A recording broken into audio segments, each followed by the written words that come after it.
আসসালামু আলাইকুম প্রিয় শিকারী বন্ধুরা, আমি আজকে দুধঘাটা এই দেখতে আসছি।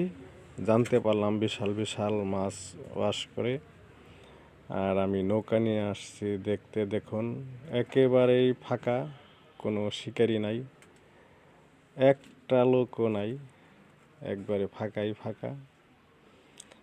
মূলত শীতের সময় আইছে, এখানে কোনো মাছ টোপ খায় না দেখেই নদীর এই অবস্থা, কিন্তু প্রচুর মাছ ওয়াশ করে। আর শেওলা আছে, পর্যাপ্ত পরিমাণ শেওলা ভাসে বা বড়শির সাথে শেওলা উঠে আসে।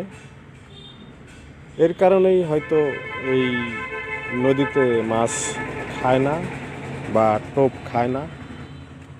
এই দেখুন, আমি এখন সাদরঘাটেই অবস্থান আছি। সর্বশেষ নূর আলম যে পয়েন্টটা বানাইছে, সেই পয়েন্টে একবারে শুরুতে থেকে শেষ পর্যন্ত ঘুরলাম, একটা লোকের দেখা পাইলাম না, কোনো বসিয়ালারও পাইলাম না, একেবারে ফাঁকা। কি আর বলবো, এখন আমার একবারে শেষ পর্যন্ত চলে আসছি, এখন ঘুরতেছি, কোনো লোকজন নাই। কাছার পরে এক আধজন বৈশা আছে।